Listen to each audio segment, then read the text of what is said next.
Ever wondered why we say the police arrested the thief, but sometimes we say the thief was arrested by the police? Both are correct.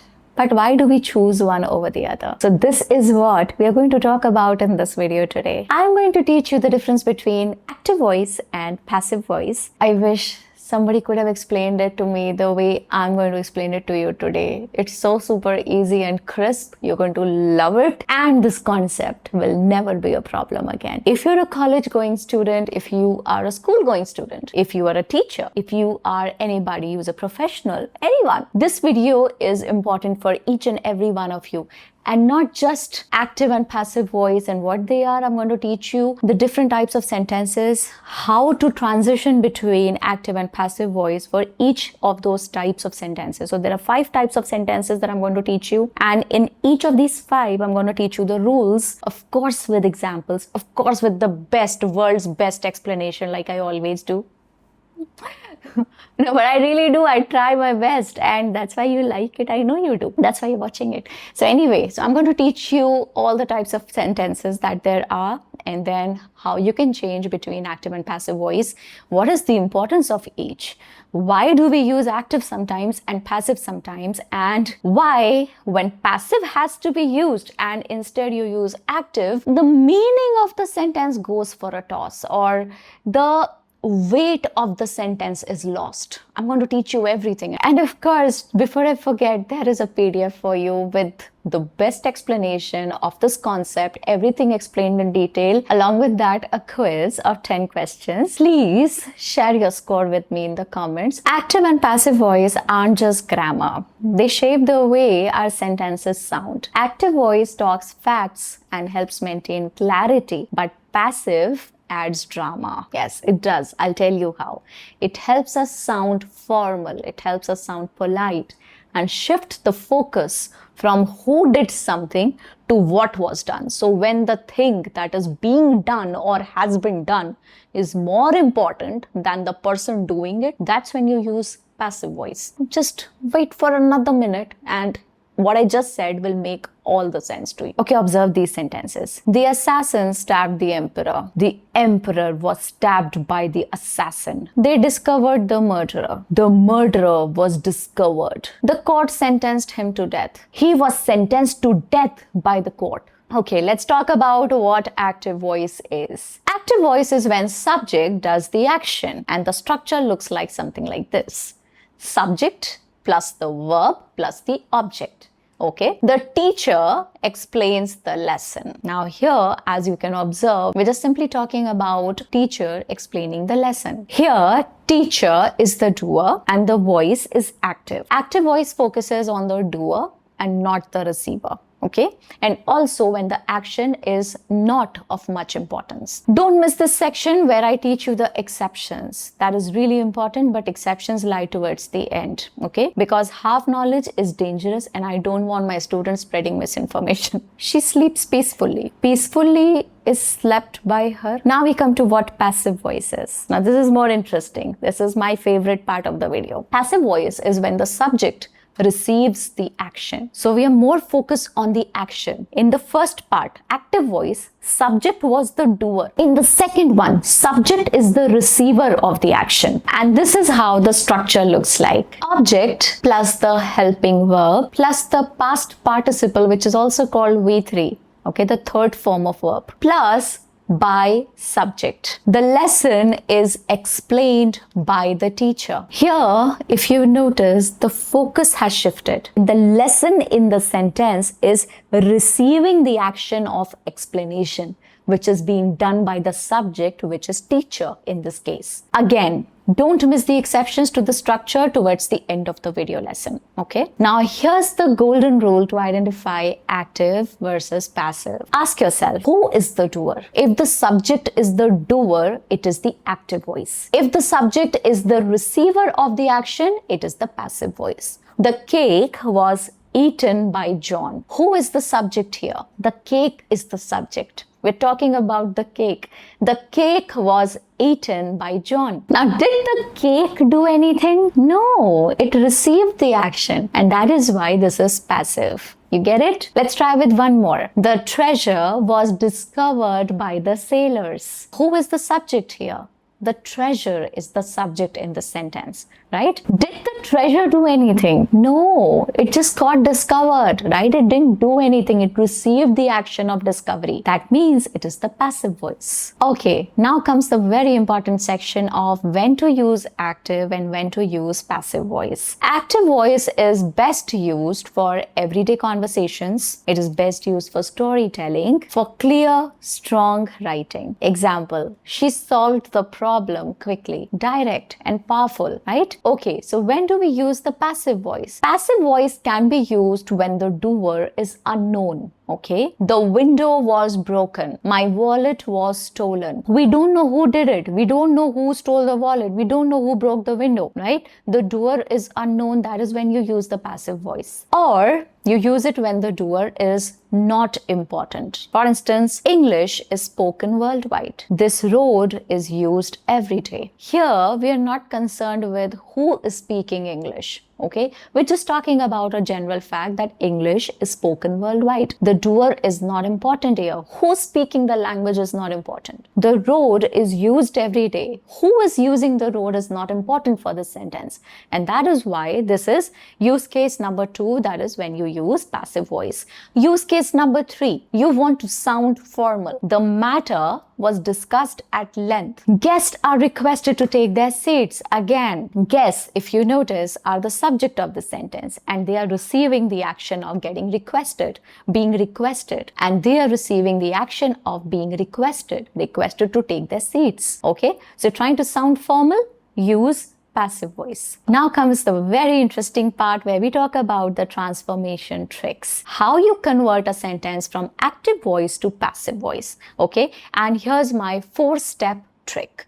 Very simple. First, you swap the subject and object. It is also called the rule of X, by the way, but let's just call it swapping. Okay, you take the subject, you take the object, and you change their positions. All right, then you add the correct helping verb. Helping verbs are words like is, was, has been. Okay, helping verbs are also called auxiliary verbs. These are verbs that help the main verb to fit in the sentence correctly. Okay, is, was. Actually, they don't sit in the definition of the word verb, which is kriya, where an action is being done. But you cannot form a sentence without using these words. Helping verbs are absolutely essential for a sentence. I know state of being is a state of being and it fits the definition there, but you get the point, right? You understand what I'm trying to teach you here. There is no action getting performed, but you can't finish the sentence unless you use a helping word, a fitting helping verb in the sentence. They do not carry full meaning on their own, but they support the main verb. She is writing a letter. Here the helping verb is and the main verb is writing. You cannot say it as she writing a letter. She is writing a letter, right? That's what completes a sentence. So helping word placed with the main verb finishes the sentence. They have finished the work. Now here, helping verb is have and main verb is finished. Okay, he does not like coffee. It's slightly confusing. Helping verb is does and the main verb is like. He does not like coffee. Coming to my point number 3, change the main verb to past participle, what you use in a passive voice. Okay, add by, this is 4th step. Add by if it is needed. So here are your 4 steps. And now we will convert a sentence from active to passive using this 4-step process. This is your active sentence. She writes a letter. Step number 1, swapping the subject and object. Letter and she. So letter was object. She was the subject. We swapped the places. So it becomes the letter. Okay, what was at the end comes towards the first part of the sentence. Okay, they switch positions. The letter. Step number 2, adding the helping verb, which is the letter is. Because the sentence is in simple present tense. That is why we use the helping verb is. Okay, and don't worry, I have a table for you. It will appear the moment I finish these 4 steps. Okay, step number 3. past participle is what you place next. The letter is written. Written is the past participle of the verb write. Write, wrote, written. Right? Okay, so this write is R-I-G-H-T. Okay, moving on. Step number 4, the last one. Add by. The letter is written by her. Let's try with one more sentence. The cat is chasing the mouse. Step number 1, you swap mouse and cat. Okay, you swap the subject and the object of the sentence. Mouse and cat switch places. Step number 2, adding the helping verb. The mouse is being, because this is present continuous tense. The cat is chasing the mouse in the moment, present continuous. And that is why the helping verb here will be is being and not just is. Okay, it's an action that is ongoing. Step number 3 is putting the past participle. The mouse is being chased. And step number 4, add by. The mouse is being chased by the cat. So by subject of the original sentence. The mouse is being chased by the cat. Here's a table that you should take a screenshot of. Now this table contains the tense along with the helping verb that will go with every tense. Okay, please take a screenshot. Take the helping verb from the chart and put your V3, which is the past participle of the verb. Now here are your 5 types of sentences. We'll start with the assertive sentences, that is the statements. These are simple statements that declare something, positive or negative, either ways. Now here's your active. They completed the project. This is an assertive sentence. It is a simple statement. They completed the project. How will you make it into passive? The project was completed by them. Simple rule that I just taught you a moment ago. You swap the subject and the object, you put the helping verb, you put the past participle, and you put the by with the subject of the original sentence. Assertive sentences are the easiest to convert because they follow the standard SVO OVS rule. Subject, verb, object, simple, object, verb, subject. That is the rule of X, if you remember. Let's take one more sentence. The teacher praised the student. The student was praised by the teacher. Next is interrogative sentences. Interrogative sentences are the ones that ask questions. Interrogative sentences are questions. These are questions. They begin with a question word like who, what, when, where, or a helping verb like is, do, can. Let's take up an example. Active sentence. Who wrote this book? How will you make it into passive? By whom was this book written? Now here the challenge is keeping the question word at the beginning while adjusting the verb placement. So you keep the question word in the beginning. Always remember that for interrogative sentences. Okay. When will they announce the results? When will the results be announced? So we keep the question word in the beginning, that is when, and then we adjust the verb placement. Announce becomes announced and it comes towards the end. All right, next one is imperative sentences. These are commands, these are requests. Okay, when you give orders or you make a request or you give instructions, that is when you use imperative sentences. They often start with a verb. Okay, close the door, it's an instruction. Close the door. How will you make it into passive? Simple. Let the door be closed. The trick is very simple. Use the formula let plus object plus be plus V3. V3 is the past participle. Remember that, okay? The last form of a verb. Past participle form of the verb. Let object be past participle to make an imperative passive. Okay, I'll show it to you in a sentence. Write your name on the paper. I'm giving an instruction. Write your name on the paper. Put let in the beginning and then you put object. Okay, let your name be written on the paper. Written is the past participle of write.